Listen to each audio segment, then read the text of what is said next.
কষ্ট কষ্ট কষ্ট চালা এই কষ্ট যেন জীৱনৰ কম্পালচাৰী ছাবজেক্ট হৈ গৈছে। য'তে যাওঁ যিফালে যাওঁ পিছাই দিব নোখোজে। এনে লাগে যেন গোটেই পৃথিৱীটোৱে দুখৰ সাগৰ আৰু মোক মাছ সাগৰত পেলাই ৰখা হৈছে। ডুবি গৈয়ে আছোঁ কিন্তু কোনো কুল কিনাৰ পোৱা নাই। ভাবো এইটো কৰাৰ পিছত দুখ কষ্ট নাথাকে, চালা তথাপিও মোৰ পিছা নেৰে, কিবা না কিবা কাৰণত গুচিয়ে আহে। কেতিয়া যে দুখ কষ্টৰ পৰা মুক্তি পাম? মোৰ বন্ধু বান্ধৱ, মোৰ ৰিলেটিভ, মোৰ আশে পাশে থকা লোক কিমান আনন্দত আছে, কিমান সুখত আছে, তেওঁলোকৰতো ইমান কষ্ট নাই। এনে লাগে যেন সকলো কষ্ট মোকে দি পঠাইছে বিধাতাই। নহয়, বহুত হৈছে, কিন্তু আৰু নহয়। মুক্তিৰ পথ মই বাছি লৈছোঁ। হয়তো ঘৰৰ পৰা গুচি যাম, নহ'লে আত্মহত্যা কৰিম।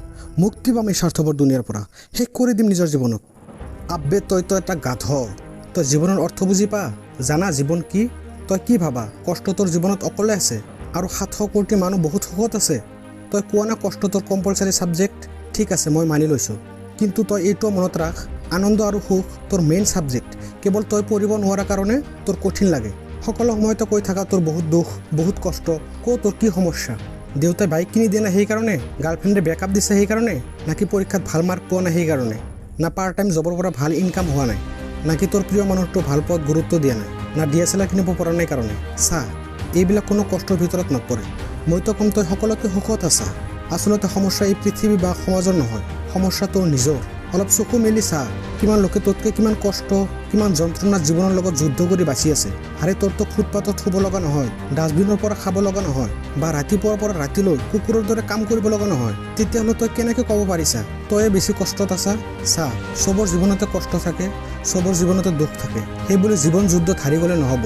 বিধাতাই কাকো দুৰ্ভাগ্য দি নপঠায়, দুৰ্ভাগ্যৰ কাৰণ আমি নিজেই। যি কাৰণত তই কষ্ট পাই আছা, আগত সেই কাৰণটোক বিচাৰি ওলা।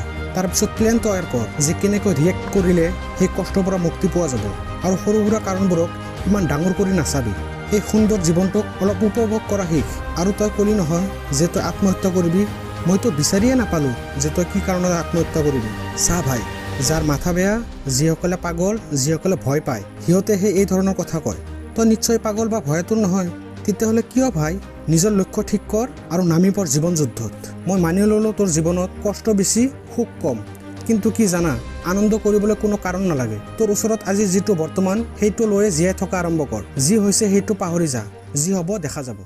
মই জানো তোমালোকৰ জীৱনতো বহুত কষ্ট আছে, বহুত সমস্যা আছে, কিন্তু এটা বস্তু মনত ৰাখিবা, অন্ধকাৰ ৰাতিৰ পিছতে পোৱা যায় সুন্দৰ এটা সুপ্ৰভাত। ধুমুহা বৰষুণৰ পিছতে দেখা যায় ৰ'দে উজ্জ্বলতা আকাশ। থাকক না হাজাৰটা সমস্যা, থাকক না হাজাৰটা কষ্ট, কিন্তু এটাতো সুখৰ কাৰণ আছে, এটাতো আনন্দৰ ঠিকনা আছে। তেতিয়াহ'লে সেইটোকে সাৱধি জীৱনটোক উপভোগ কৰা। সময়ৰ লগে লগে সকলো বদলি যাব, সকলো সম্ভৱ। Everything is possible. তুমি বিচাৰিলে সকলো কৰিব পাৰা, because you are a super human. মই তেজ, আৰু মোৰ বিশ্বাস আছে তোমাৰ জীৱনত অতি সোনকালে আনন্দৰ নৈ বৈ যাব।